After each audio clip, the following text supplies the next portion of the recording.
Somebody once said something like, life is like a dream, or life is but a dream. And, there's a couple kind of dreams you can have. You can have nightmares. I've had them myself. And you can have nightmares when you're awake. And life can seem like hell. And then life can seem like joy, like happiness and enlightenment. And today you're going to hear the story of a fantastic colleague, Adam Holman. Is it Holman or Holman? Holman. Holman. And Adam Holman, whose life went from a nightmare to the story of joy. And so if you're interested in that, we're not only going to talk about it, but we're going to show exactly how to make that happen. I think your story was kind of neat. If you could just tell us about, because I actually heard this from Jeremy, how you had started out with your own kind of video games addiction that screwed you up in college. And then you healed yourself and became this fabulous student and fabulous therapist. So start out there and then tell us how you kind of got into the TEAM framework. Of course, first of all, it's true. I'm completely neurotic. I spent some time this morning dealing with thoughts about how I'm going to embarrass myself today and how stupid I'm going to look on camera. And all negative thoughts aren't distorted, though. That's right. Those ones are true, which is why I'm here. Yeah, awesome. And so, so you were had performance anxiety and will I look right and all of that?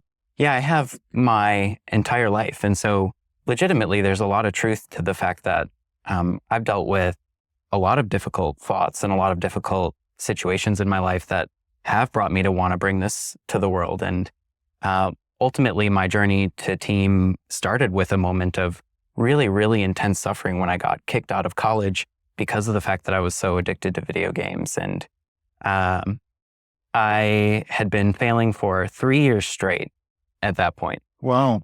And after 3 years, I would go into the advisor's office and they would say, Adam, what's going on? I said, I know what I need to do. I just need to do my homework and show up to my classes and everything will be okay. And after 3 years of that, and my GPA was a 1.6 at that time, they basically said, Adam, you're going to have a whole bunch of debt, no degree. We can't let you keep doing this. And they kicked me out in that moment. And this was the middle of spring. Then I was at UW Milwaukee. Oh, and Arizona, or you were living in? I was living in Wisconsin. That's where I grew up. Yeah. Oh. Mm-hmm. And so it was the middle of spring. I had about 5 months until the next semester would start, and I had been pretty anxious and depressed almost my whole life. So, wow. Performance anxiety. I mean, since I was a kid, I could remember being terrified of going to school just because you'd be graded. And I remember I would get handed a paper, and if I saw red marks on it, I would instantly stuff it in my backpack because I was afraid to see that I wasn't doing a good job. Wow. And so had always struggled with school and had been to therapy a couple times, and it just hadn't helped me very much. And so at the peak of my despair there, having been kicked out and facing what I was really terrified of, which is this idea that I'm a failure or there's something wrong with me or that I'm defective. Let me just jot those down for a second. Sure. Well, I'm defective. Mm-hmm. Mm-hmm. That's so painful if you've ever felt depressed or defective. We'll show you how to rip that thought to shreds, but it's pretty painful, when it seems true, when you believe it. How did that thought make you feel? Yeah, it was incredibly painful, and I did believe it. I can recall believing that literally since I was a kid, and I would find myself waking up in the middle of the night crying, just truly believing that there was something wrong with me. And maybe even heavier than that was the thought that I'm a failure or that I'm going to be a failure. Well, I'm just so interested in what you're saying, and certainly I've struggled with things myself, including performance anxiety and camera anxiety. I could not smile in front of a camera until 2 years ago. Oh, wow. Yeah. And now I can't. Do I look phony? I don't care. And but yeah, that, I mean, it's so real. It tightens up, and I didn't even like having my picture taken, and I would get angry when people tried to take my picture. Yeah. And the only thing that worked is my wife, if she was in the picture, she would tickle me, and then I would laugh. And I was always asking people to tickle me. I think they thought I was a pervert or something like that. And then I finally beat it about 2 years ago. But I'll shut up. But I'm defective. I'm a failure. I think you mentioned a third thought. I was worried that I was stupid. People are always wondering, where does depression come from? Where do these feelings come from? And we know that in the here and now, they come from these kinds of negative thoughts, which you have to believe in order to be upset, to be depressed or anxious. And the moment you stop believing them, and that's a big deal there, because you can't just stop believing them. You have to be shown how to stop believing them, which we'll demonstrate later. But the very moment you stop believing them, the feelings change. But the question in everyone's mind, and I don't think there's a known answer to it, but where do these thoughts come from? I mean, did you have experiences, or was there something about yourself that made you conclude that you were a failure, you were defective? Where did that come from? Or maybe you don't know. Ultimately, you're right. The more that I've thought about it, I can come up with a lot of different places that I may have learned that. And, I was bullied quite a bit as a kid. I was always a little bit socially strange. I'm still a little bit socially strange, but I was also socially strange in the past. Even stranger than now? Somehow. Well, I think I've become really more strange. But before recovering, I was strange. Now that I've recovered, I'm extra strange. Oh, yeah. Awesome. And I also just had a very critical father who was very hard. And sorry. Yeah. Another thought that I had pretty often was that I'm just never going to be good enough. I'll never be good enough. Mm-hmm. And then when you'd be thinking these things, presume believing them 100 or nearly 100? Oh yeah, 100% belief, and with very few moments that I didn't believe them, except for when I was playing video games. Except when? Except for when I was playing video games. Oh, I see. Right. I see. That was a place where I felt successful. I was pretty good at them. So, I didn't feel like I was defective. I thought I was actually quite skilled. And not only that, when you're playing video games, there's not much time to do thinking. So a lot of these thoughts didn't exist in my mind. And I came to realize that that was one of the main reasons that I was playing games, was that I was able to not be stuck in some of these thoughts that the moment I stopped playing, they'd all flood into my mind and I would just be in so much pain. Yeah. And so I was trying to just not have a single thought, and it was really effective. It gave me a lot of relief for a really long time. Oh, yeah. The distraction, has always been a tool, and we used to think of it as a formal tool in cognitive therapy.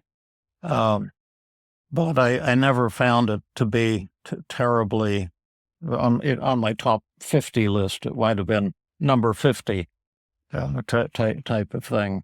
But let me just ask you one other question. When you were feeling or thinking these thoughts, how down and depressed did you feel between 0 and 100?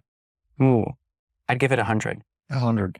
And how anxious, worried, panicky, nervous? I'd give it 100. Actually, one of the moments where I realized I needed to do something about this was a moment where I was confronted with, once again, the risk of failing and started having panic attacks for the first time in my life. Oh, awesome. Which I continued to have for the few years that I was in college before I got kicked out. What were you thinking when you were having a panic attack? I'm going to fail. Oh, I'm going to fail. Mm-hmm. I'm a failure, or I'm going to fail. Yeah, Mm-hmm. I'm going to fail. And boy, so many thoughts are going through my mind. And then if let's assume that can we do a quick downward arrow? Sure. And I didn't finish with your emotions, but we'll just jump around a little bit if that's okay. Yeah. And then if I fail, what am I afraid of? What's the worst that could happen? This is called the downward arrow technique, and it's to get at the deeper beliefs under the surface. If I fail, it means that I won't have a career. Okay, then I won't have a career. And although this is Adam, and I'm sure the details of your life are very different from Adam, sometimes our suffering comes from the same source. And this fear of failure, and I won't have a career, and we'll see where this goes. That's one of the most common themes in depression and anxiety as well, and as well as or the fear of not being loved, not being approved of, being rejected. But if I don't have a career, and the way you get at these is you keep asking what sound like dopey questions, so you don't want them to sound too dopey, but they're kind of intriguing questions. And then suppose I fail and then I won't have a career, then what? What am I the most afraid of? What's the worst that could happen? Or what would that mean to me? I literally remember some of these thoughts and images passing through my head, especially when I was trying to go to bed at night and couldn't distract myself anymore, which is a fear of being on the street and really just fighting for my survival. Being homeless? Mm-hmm. Yeah. Being homeless. And what kind of fight for survival? Yeah, that I just wouldn't be able to honestly have just food or shelter or even meet my basic needs. Yeah. I know that on the other side too is just a fear of what that would mean for some of the people in my life who had a lot of expectations of me. And what were those thoughts? People will be disappointed and will ultimately not care about me. People will be disappointed and not care about me? Mm-hmm. And then what would that mean to me if one or more people didn't care about me and were disappointed in me? Yeah, that I would just be lonely and miserable and just in suffering for the rest of my life. Yeah, then I'd suffer for the rest of my life. Mm-hmm. So I need approval and love to feel happy and fulfilled, and then I'll suffer for forever. And so this might seem a little superficial, but there seem to be 2 or 3 beliefs going on. And one would be the achievement addiction.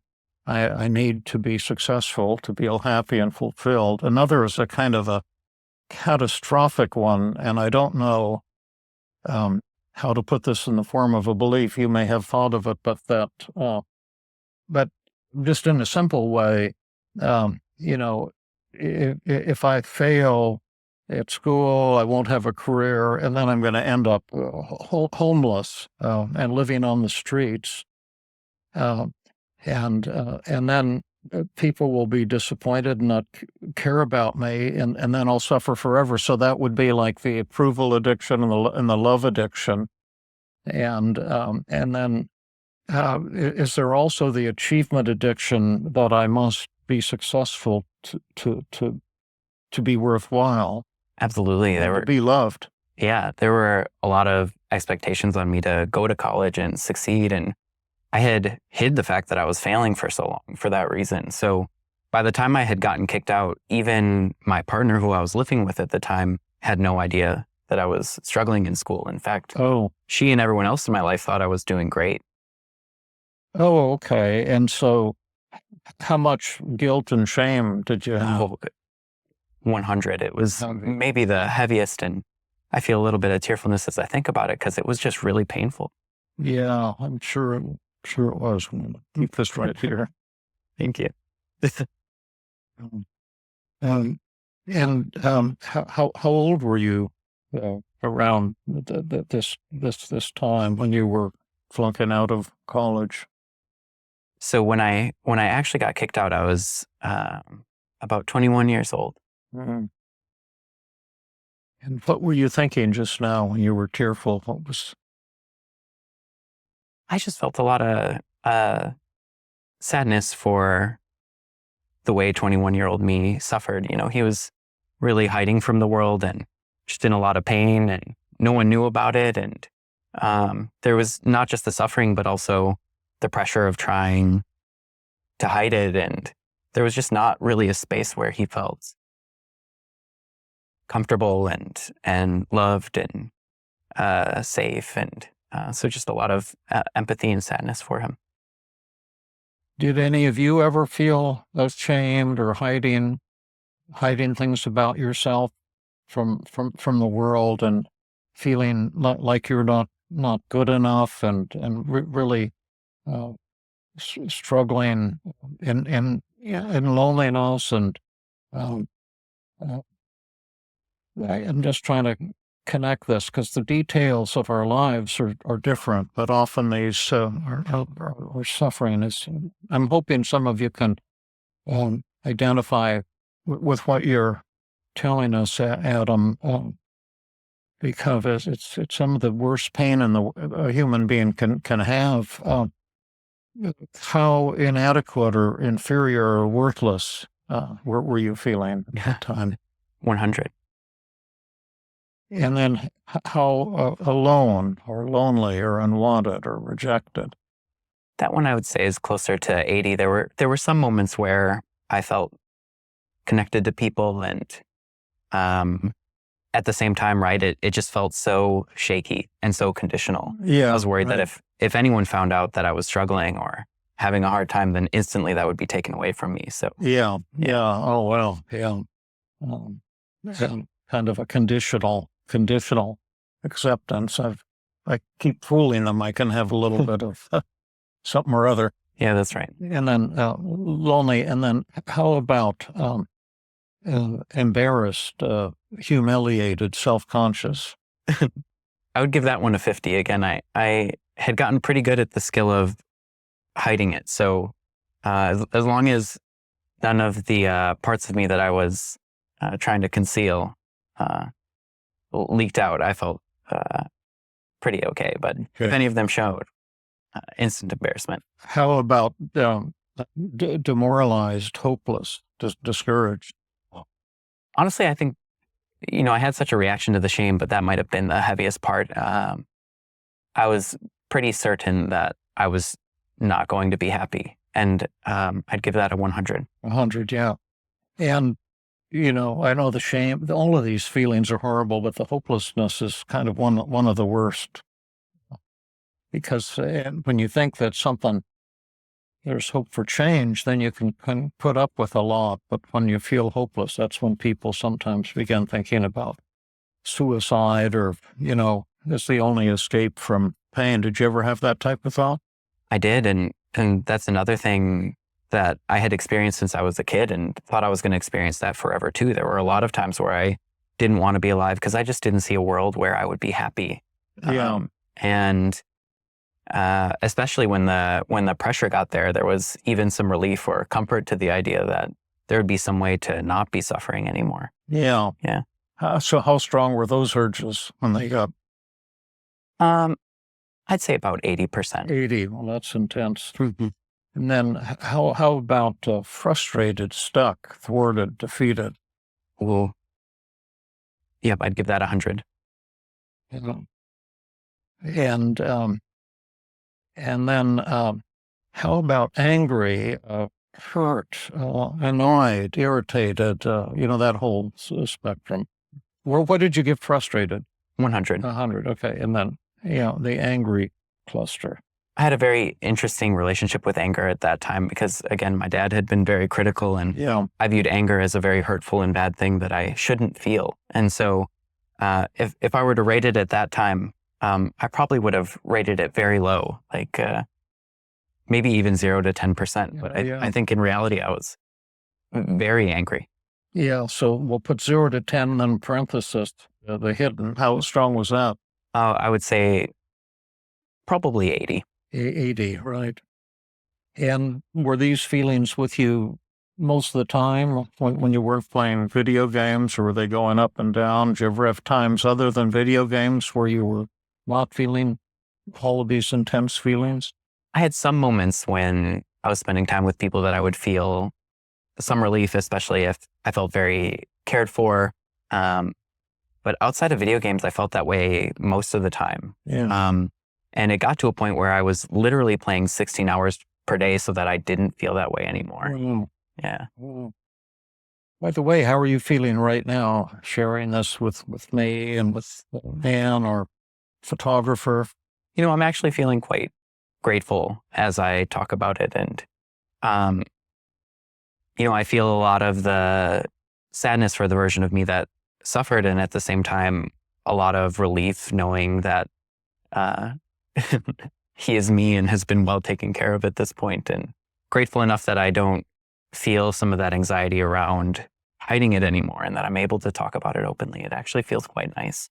Does that also reduce or eliminate the shame?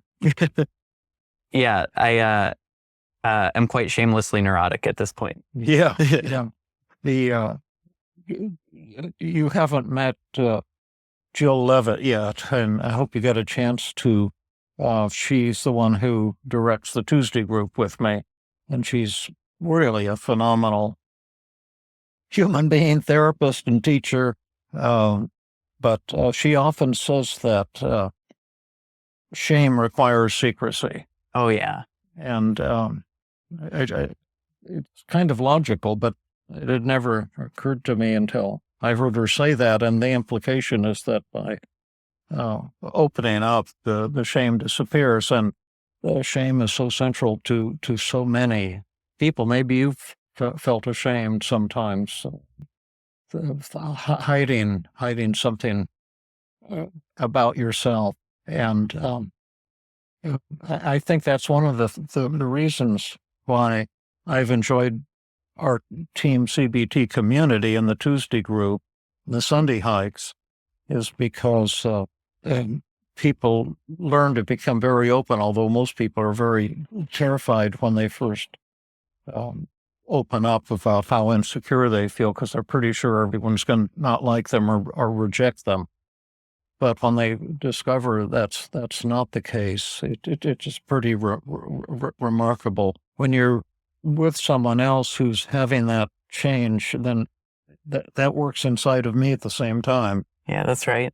So, Yes, it also feels like a gift to be able to share it with people. And for that reason, too, I know when I've watched people share some of the things they're having a hard time with, it's benefited me. And that was part of the realization that I had, is that all of these things that I'm hiding, when I hear them from other people, caused me to feel really loving towards them. yeah, And it was right.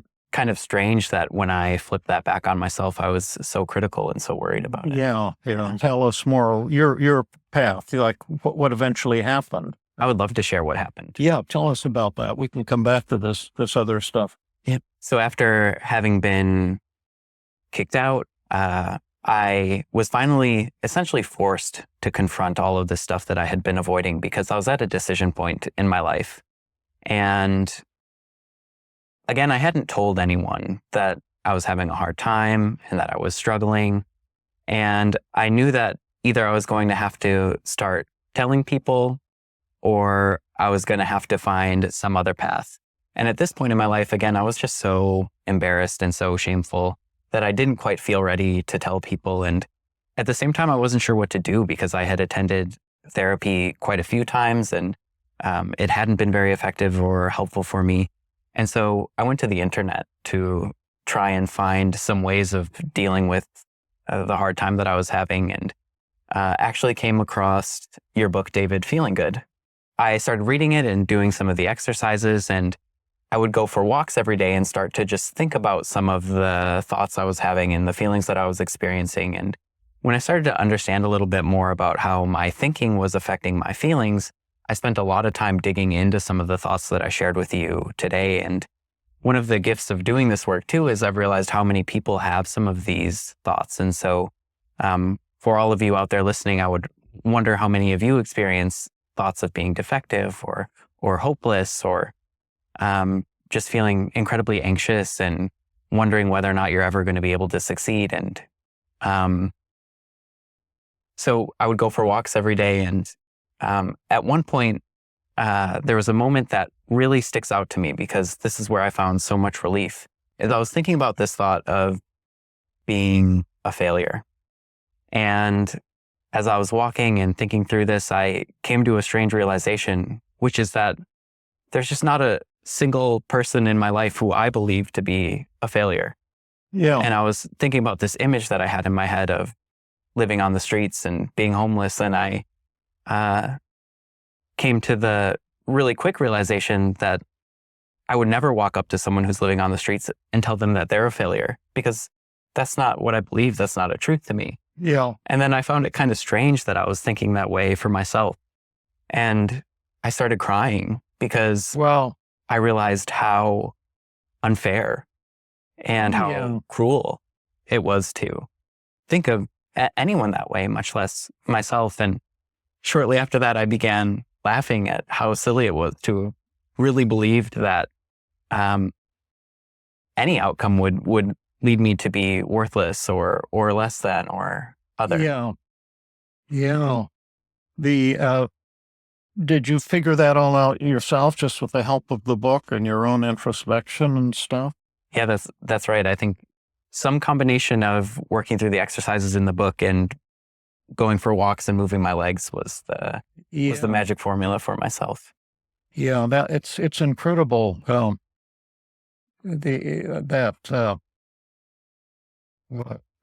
you were able to do that on your own, and that's one of the reasons we're creating the Feeling Great app. Some people have improved by reading my books, like Feeling Good or Feeling Great or 10 Days to Self-Esteem or whatever. But some people need help, and it's some people have a kind of aptitude for understanding this, and it's like anything else. We have skills. I'm not very good at basketball. I used to be average, which meant I got first to be cut from the high school basketball team, but I could play with the guys in the neighborhood and put up a backboard somewhere and kind of have fun. And so average was good. Our neighbors have a backboard, so I went over to shoot baskets with my neighbor, and I couldn't make a single basket in about 30 minutes, even standing right under it. It was kind of a surprise, but I don't know. How did I get into that?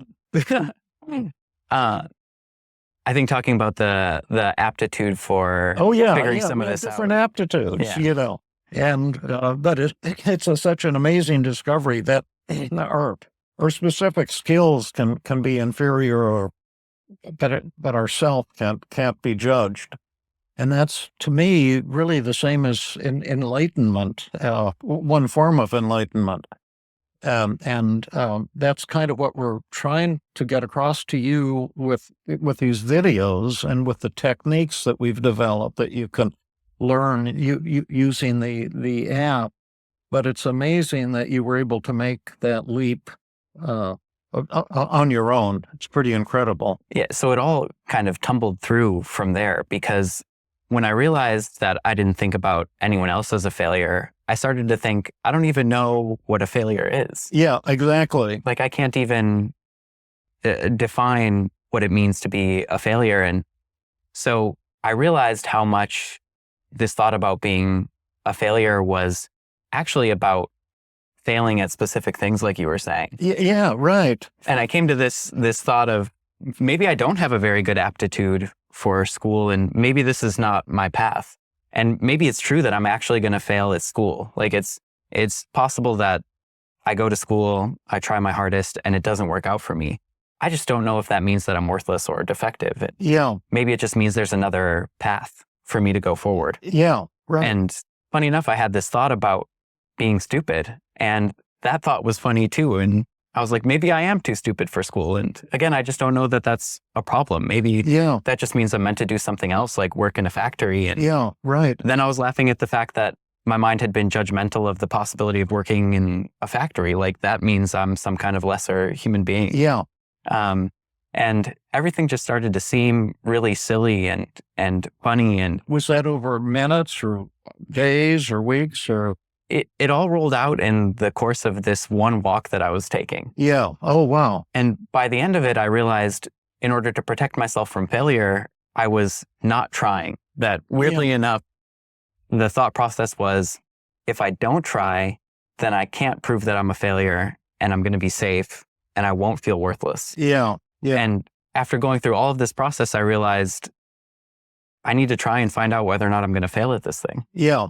I need to actually try and Right. go to my classes and do my schoolwork. And Okay, now before we hear the fantastic continuation of your story, let's pause for our listeners here and see if we can bring that path to enlightenment to life, because that's what worked for me too. I suddenly saw one day that, and I don't remember what it was.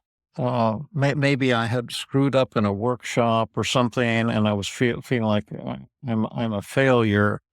And then I imagined telling myself, David, you're a failure. And then I asked myself, well, I'm not too bright, so I don't know what that means. Can you tell me, David, when you say I'm a failure? I was talking to myself, really. What do you mean? And then the other David said, well, you screwed up in your answer to that person's question in the workshop. You got defensive, and that wasn't a good strategy in a workshop. And then I said, oh yeah, well that's true. And that's something I'm going to try to correct. But is that all you mean when you say I'm a failure, David? Or is there something else? Oh, that's all? Okay. Well, because I thought when you said not only did you screw up in the workshop, David, but in addition to that, you're a failure, and I'm just not bright. I didn't get that extra piece, and therefore I'm a failure. What's a failure? And it started to dawn on me, and that's where Be Specific really came. And it came on a philosophical level, but it also came on an emotional level. yeah, that emotional piece is huge because you can understand some of this stuff logically, but to actually feel it and come to the recognition that all of these really heavy thoughts you've been thinking about yourself aren't true, or in the way that they're true are not the problem that you thought they were. Is incredible. It's something completely different. Yeah. Well, continue with your story. I could interrupt you every 2 minutes and we could do a demonstration, but I want people, and me too, to hear where this wacky story went. So at this point, again, having just been kicked out and walking through this, I realized, oh yeah, I'm actually going to have to let myself be a failure and see whether or not I'm going to fail at this thing. And I'm not sure how else to demonstrate it, but to say it like this, it went from, oh, I'm a failure to, I'm a failure. And I realized that I wanted to re-enroll in school and actually try this time. So I made a rule for myself, which is I have to attend all of my classes. I have to do all of my homework. And I'm going to run that experiment to see whether or not I actually fail at school. And if I fail at school, well, I now know what I need to know, which is this path doesn't make sense for me. And if I don't, I guess we'll see where it goes from there. After a 5 months break, I re-enrolled in college. I had my first semester back. I did exactly what I said I did. And to my surprise, I learned that I wasn't as stupid as I thought I was. And for the first time in my life, because I had always struggled in school, I went from my 1.6 GPA that I had before I dropped out to a 4.0 my first semester back. And after experiencing all of that, I realized, wow, I really want to be able to give this to the world. You know, the relief was just, it was just so immense after suffering for so long that I pretty much knew at that point I was going to spend the rest of my life trying to help people see what I had seen there. And that all of these thoughts that I had believed to be so true and so heavy and all of these feelings that came with them were not only not a problem, in fact, they were beautiful and in a lot of ways very helpful. So going forward from there, I was a computer science major. I was studying programming. I switched to therapy to try to give this to other people and followed that path all the way to my graduation. Wow. Yeah. How did you graduate? How did I graduate? Yeah. Jeremy was saying you did really well. So I also got really lucky in kind of a strange way. I'd also been very perfectionistic, so making mistakes was hard for me. And it almost felt like a joke or a strange coincidence, because my new university refused to accept my old GPA, so I got a clean slate. And by the time I had graduated my master's degree, I ended up graduating with a 4.0. Oh, wow. Yeah. Once you accept that you're a failure, weird things happen. Yeah, the moment I was willing to be a failure, I became a success. That's absolutely true. That is so cool. And then just how did you end up, with this in this bag? So, one of the things that you've taught me, David, is that you can feel good once, which I did. I had an incredible moment of feeling really good. But recovery is a process that you practice over and over and over rest again. Of your life. That's right. So, like I said, even this morning, I experienced some of the same thoughts that I did then about being stupid or looking like a fool on camera. Or okay, we can do that live. Yeah, sure. So now, let's just do a little positive reframing, and then we'll do externalization of voices. So we're going to teach you 2 super powerful, specific techniques, and if you want to practice them, you can, learn how to do them in the app. I am trying to promote the app, but whether or not you use the app we have tons of free resources, but you can learn how to do these techniques. And the first one we're just going to do, give me we're going to do something called positive reframing, and the thoughts you had this morning is, I'll write them down. I'm going to make a fool of myself. Make a fool of myself, and then what else? Any others? I'm going to look stupid. I'll look stupid. What else? I'm going to mess this up. Gonna mess this up. Those are fantastic. Or if there's any others, we'll add to the list. That's a great. I think that's pretty good. Great grouping. And then how much were you believing them? I'd give them all about 50%. 50, okay. 50. And then these were associated with anxiety, right? That's right. And depression, sad, down? Yeah, I would say a little bit. And then guilty or ashamed? Definitely. And inadequate? Yes. Lonely? A little bit. Yeah. And then self-conscious? Yeah, for sure. And then discouraged? Yes. And then frustrated? No frustration, actually. Yeah. Angry? No. Okay. And then how strong, just roughly, were these feelings? I would give them, I'd give them about 40%. 40%. And these are the ones that might have been 100 in years past on the negative thoughts. And so, but they will come back. And so I think of it kind of as a spiral upward. We keep going around in a circle, but each time you come back to that same spot, it's at a higher level. But that the universe never stops giving us opportunities to learn and grow. Yeah, I kind of think of it like flexing a muscle, like you're strengthening your recovery muscle every time you encounter it. And right. you get like maybe a slightly different perspective or a slightly different challenge that teaches you something different about some of these feelings.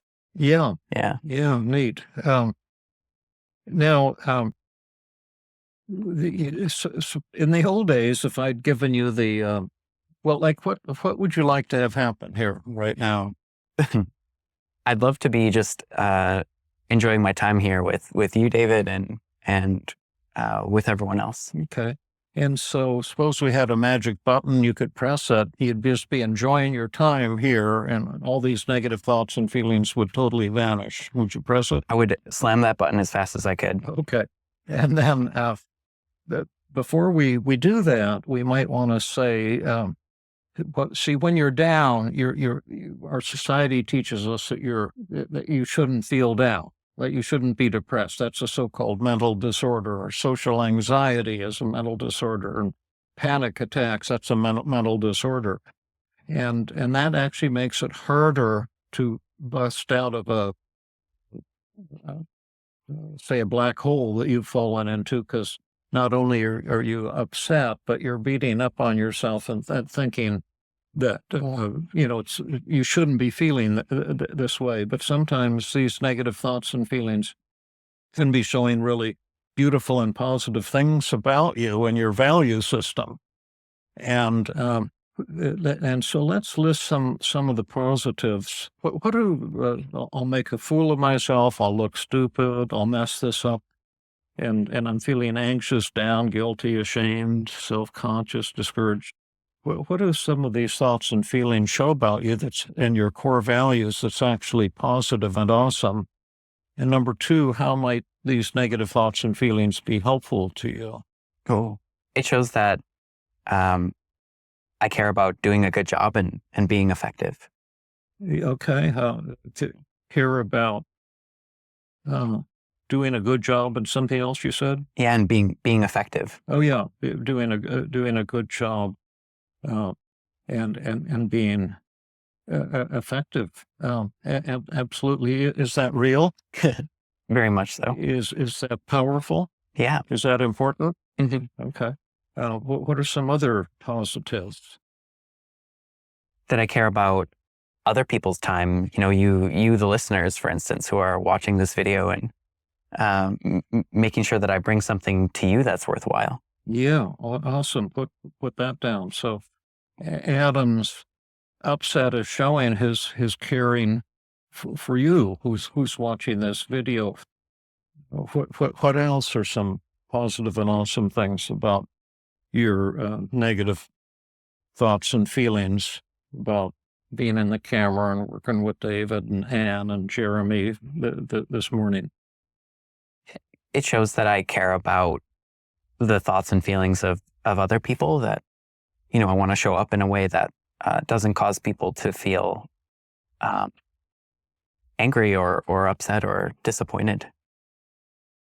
So that you don't want to disappoint Ann and David, and Jeremy? Any of you, as well as, again, all of you out there back home. Okay. So it shows that you care about other people. Mm-hmm. Is that true? Yeah. Is that important? It's very important. Is that powerful? It sure is. And what we're showing you is how this TEAM CBT actually works. And it's a step-by-step process. It's individualized for every person, but it's something that can be learned. I'm just babbling, but I hope what I'm saying is meaningful. But what are some other things that these thoughts and feelings show about you that's positive and awesome? Actually, on that same note, that I care about the suffering of others and the world's well-being, because so much of this is to try to share the gift of recovery with the world. And if I'm not able to get that across effectively, it sort of puts that mission at risk. Yeah, Yeah, absolutely. And I think everyone on our app team has that core value. What else does this show about you?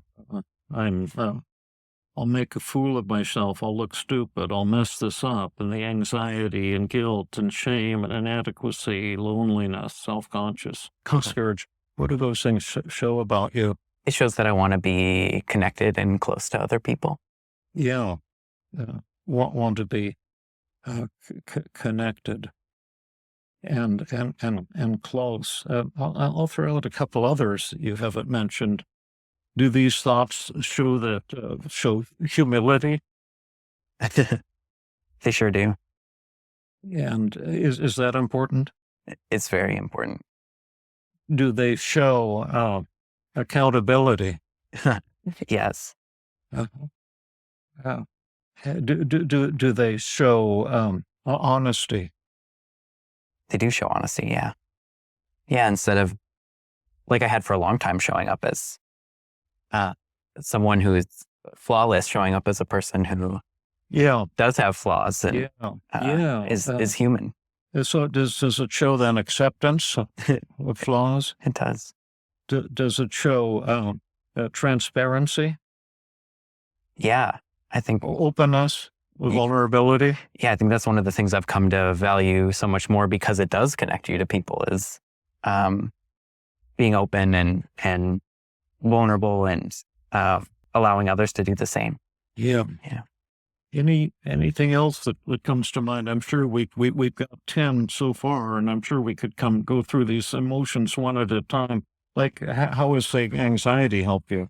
Yeah, there's one other big thing that stands out to me that when I think about, I think so much of what this is trying to do for me, it's to try to keep me safe from being hurt and suffering the way that I used to. That a lot of this is an attempt to try to keep me on top of all of this so that I don't fall into some of those patterns of... Shows an expression of self-love? Mm-hmm.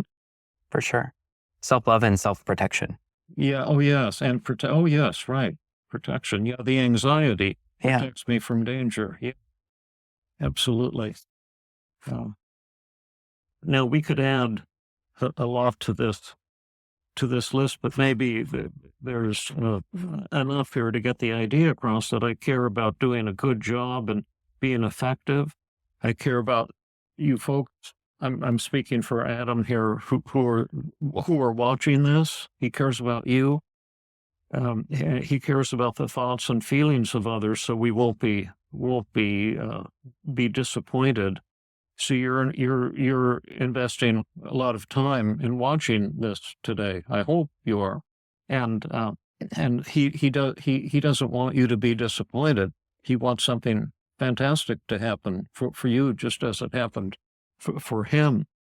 It shows how much that you care a lot about others, and especially about the suffering of others, because you yourself suffered pretty much your entire life, except when you were playing video games, and that you want to be connected and close, and that you're humble, accountable, honest, that you accept your flaws, that you're vulnerable, and they're an expression of self-love. And then the question, which I know you're very familiar with, is then why would you want to press that magic button and make all this stuff disappear? Because then all of these beautiful things will go down the toilet along with your negative thoughts and feelings. Why don't you want to do that? Just like my first bout of this, what I came to realize is that, well, these are a bunch of things that I care about and value, and my thoughts definitely show this. It's not quite helping me accomplish these things. And in fact, a lot of times it's causing me to do the opposite. Yeah. And ultimately, I think I can live these values without feeling anxious and low and lonely. And so I think I'd prefer to do these things without feeling so bad. I think that might be a good reason to try to get rid of them. Let's see, why don't we dial them down a little, because there's some good stuff there, and rather than make them go away entirely. How anxious would you like to feel at the end of our live demo today, while still in front of this camera? I'll give that a 0%. You want to go to, you don't want even 5? I'll stick to 0. 0. Okay, I'll put that in the goal column here. I'll make up a goal column. And then how sad and down do you want to feel? I'll take 5% of that. I'm okay with a little bit of sadness. Okay. How guilty and ashamed do you want to feel? I'll go with 0 on that. 0. How inadequate do you want to feel? 0. You don't want to feel some inadequacy? You know what? I'll stick to 1% just in case I need to whip myself a little bit into shape. Okay. How lonely or alone do you want to feel? I'll go with 0. 0. How self-conscious do you want to feel? I'll go with 1% on that too. Yeah. How discouraged do you want to feel? 0. 0. So we're going to try to get them way down, but essentially, I like to leave a little room for maybe sometimes these emotions could be positive or helpful. We're not aiming for perfection, just to shift things around. And so now we've got three thoughts, and which one do you want to work on first? I'll make a fool of myself. I'll look stupid, or I'm going to mess this up. I'll make a fool of myself. I'll make a fool of myself. And let's just quickly, what are the distortions in that thought? There's this list of 10 distortions, and you're probably familiar with it already from my books. But there's all or nothing thinking, overgeneralization, mental filter, discounting the positive, jumping to conclusions, magnification, emotional reasoning, hidden should statements, labeling, self-blame, other blame. What are some, I'll make a fool of myself? Definitely all or nothing thinking. Okay. And why is it all or nothing thinking? Because I'm either making a fool of myself or not. There's no room for any kind of in between of, like maybe I'll do something foolish. Yeah. Hopefully. Okay. That's right. And what else is it beside? That would also make it a hidden should. There's like an implication that I shouldn't do anything foolish ever. Yeah. And why is that a distortion? Because foolishness is part of the fun of things, I would say. And it's not the disaster my mind would make it out to be. Yeah.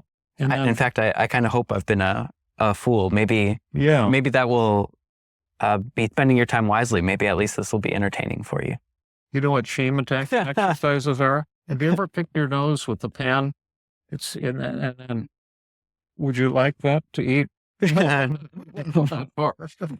Interestingly, as I was on my way over here, I saw a guy driving a Tesla picking his nose, and the first thought in my head was, we're all human. Yeah.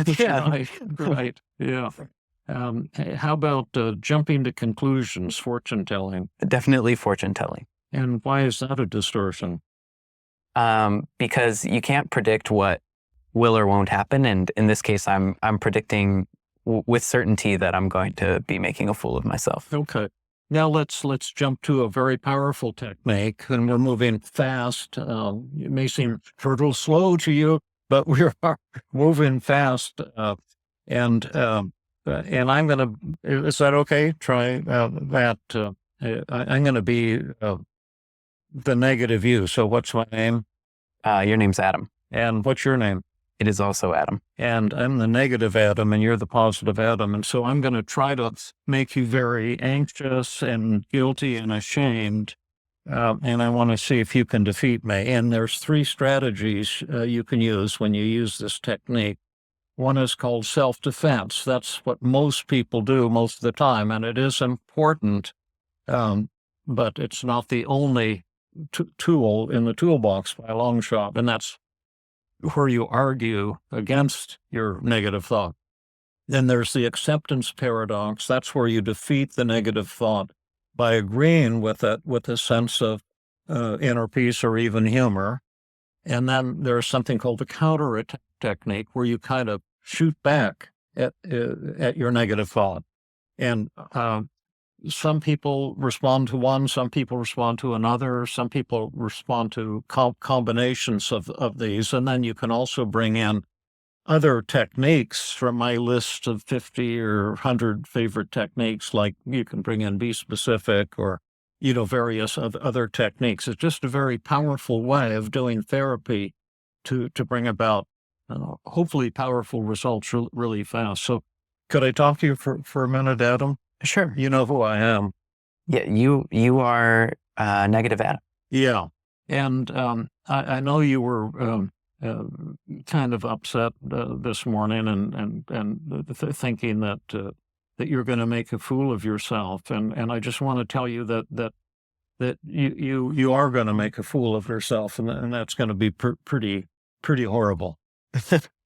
You know what? I think that's true, Adam. I think we're actively making a fool of ourselves right now by believing some of these thoughts that you're constantly tossing me. And we're also showing people what it's like to unmake a fool of yourself. And so I think I'd like to ask you, can you tell me what it means to be a fool, and more It needs to be specifically? kind of insecure, and David's a pro at this, and you're just learning it, and and you'll probably say something silly or ridiculous, and and then David will be all angry with you, and you'll be all ashamed, and the word will get around California.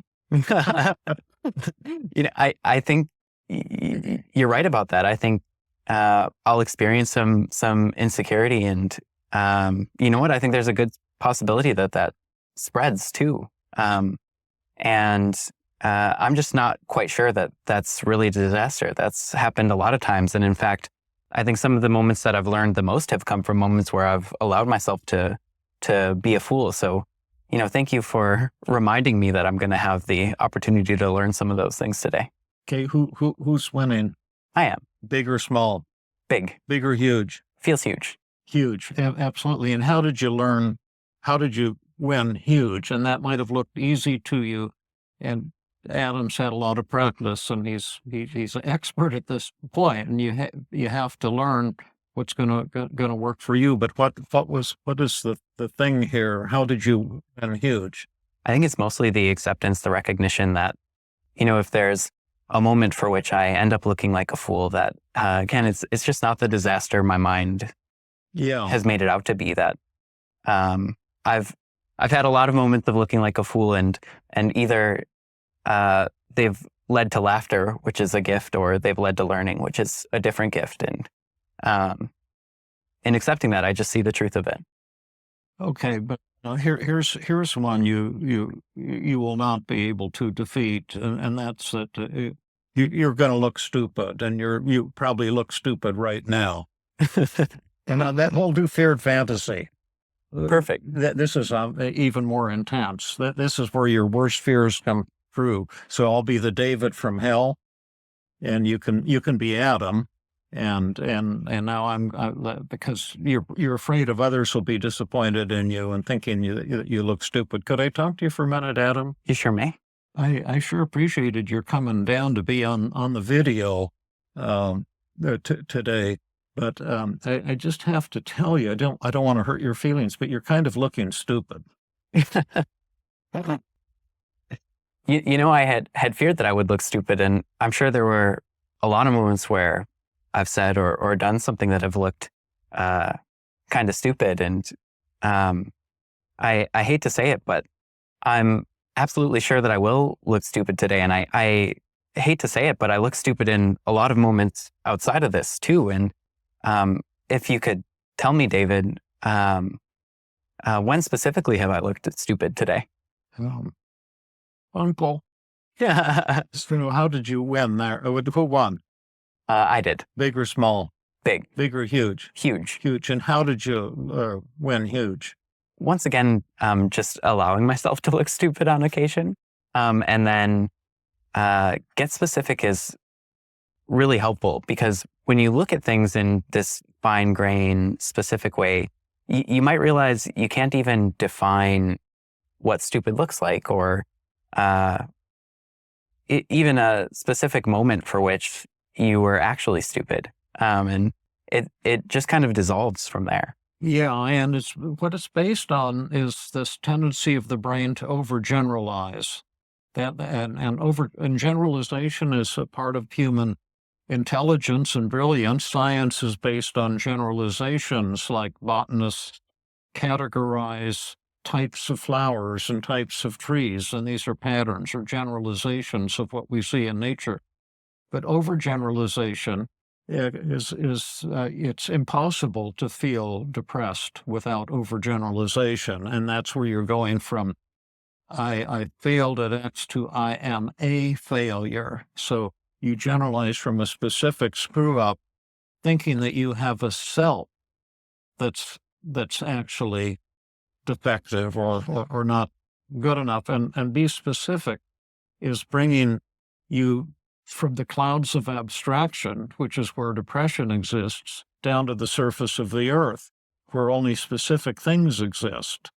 and it's a way of achieving enlightenment, getting out of that I'm defective, I'm not good enough, and so forth.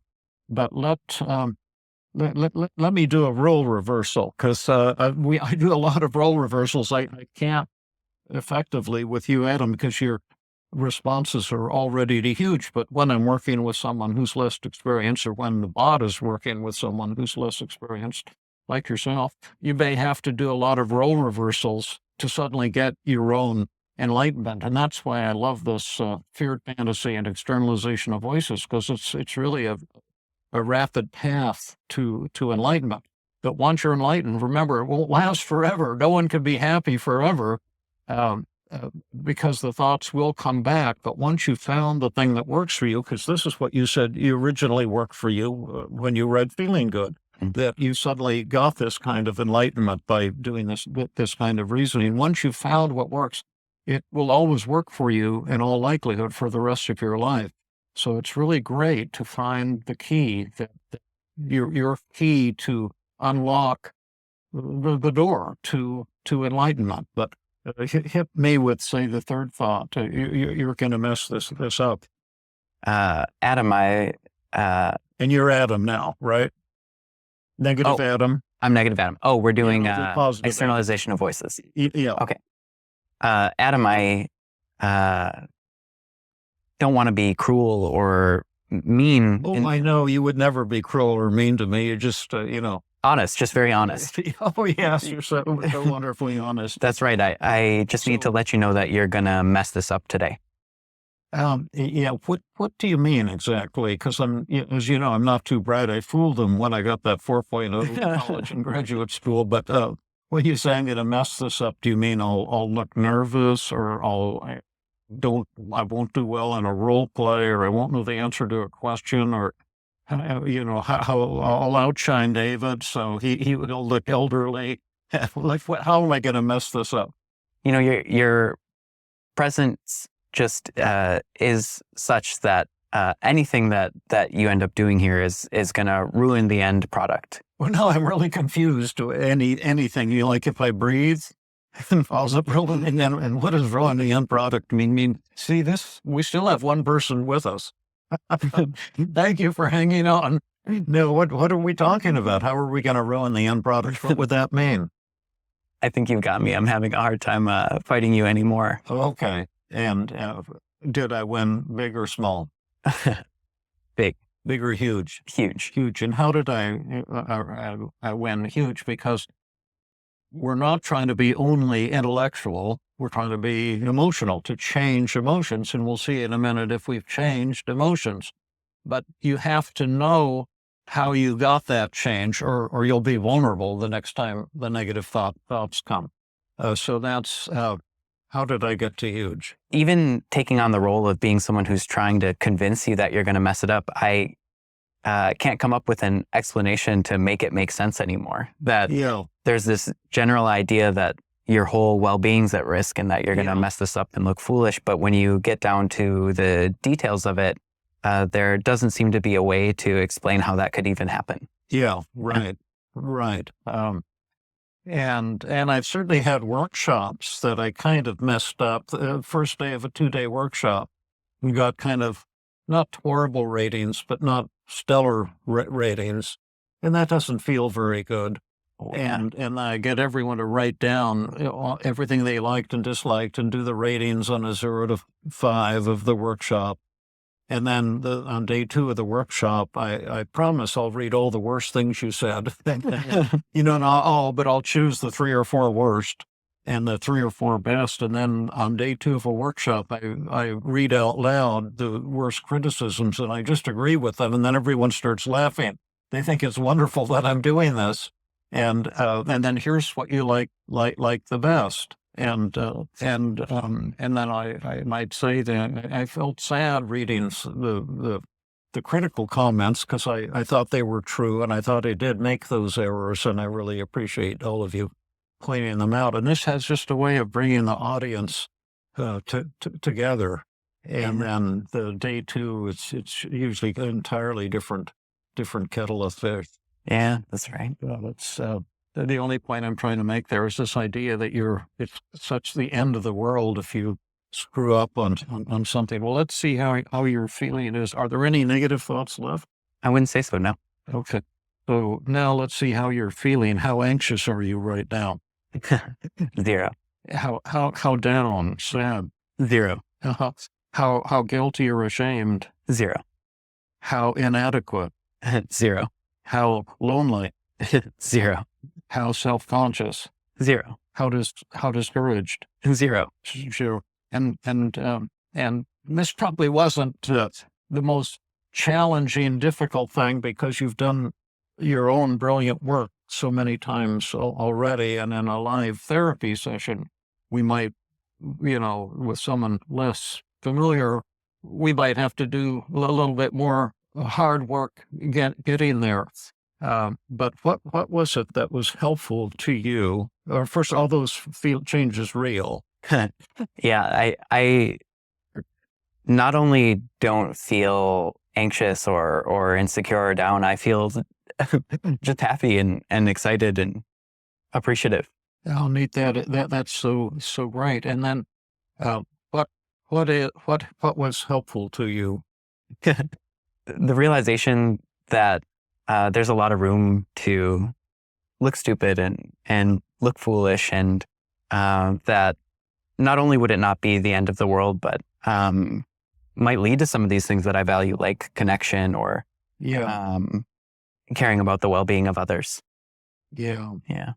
Well, I wish we could get all of your feedback and questions.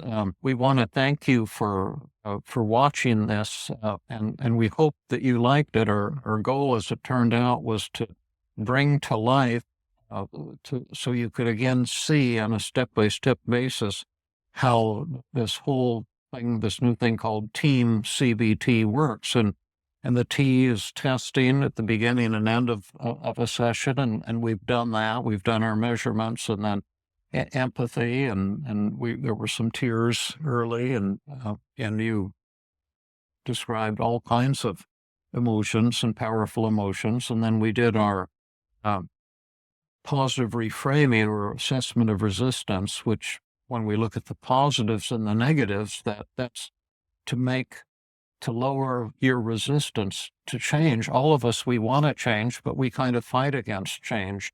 And the positive reframing is a way of lowering that resistance. But Freud spent his life studying resistance and having people lie on the couch for, an hour, 5 days a week, for 5 years to overcome resistance. And I don't think he went too far in understanding or learning how to eliminate it, but that's what the positive reframing is about. It's how can you reduce resistance in 20 or 30 minutes rather than, 5 years or whatever. And then finally, the methods, M equals methods, TEAM, the methods we just used to identify and explain the distortions, and then externalization of voices with acceptance paradox, the self-defense, and the counterattack technique. So, any other famous last words, sir?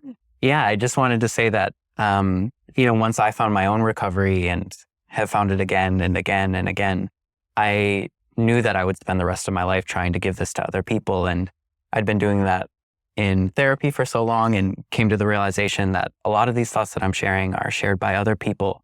And I realized I keep having all of these conversations with people one-on-one. And on some level, it's just time inefficient to work with people individually, and realizing that I was helped by the book and that we now have all of this wonderful technology.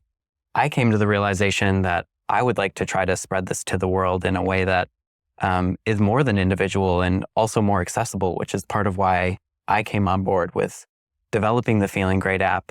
And I just want everyone to experience the same relief that I did, the relief that I even felt today, and to know that we have these wonderful tools for which everything that you saw today is currently available in the app and continuing to be developed more and more to be more and more powerful, and in a way that's more accessible to people than attending therapy and I'm just very happy to be on board and sharing this with you guys. And so if you would like to find relief in a similar way that I did, and to do so in a way that's guided, please do check out the app. I would love that for you. And, you know, the other side of life just feels so different when these feelings aren't sitting on you. And I just really want that for all of you. Just one last question for you. When you were saying all those things, were you a little emotional now? That's right. And what are you feeling?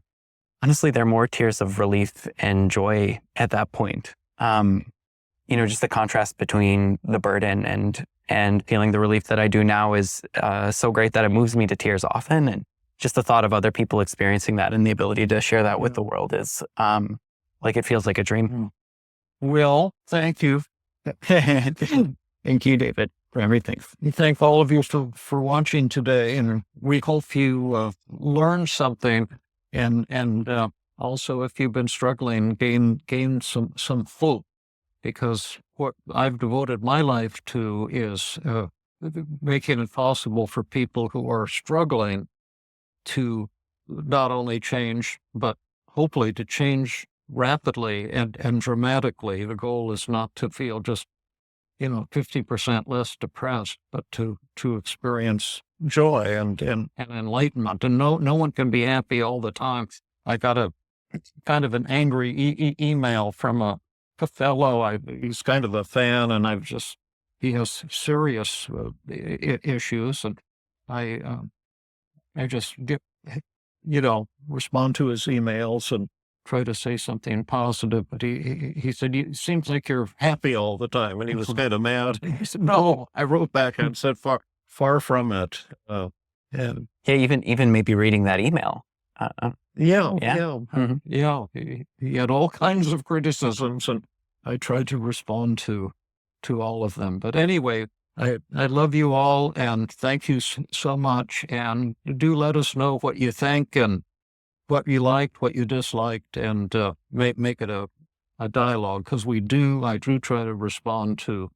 So far, I've been able to keep up with the help of Teresa, who's on our team, with all of the emails, and we really appreciate the beautiful comments you're making, which end up posted on YouTube. So subscribe and keep watching, and we'll see you again soon.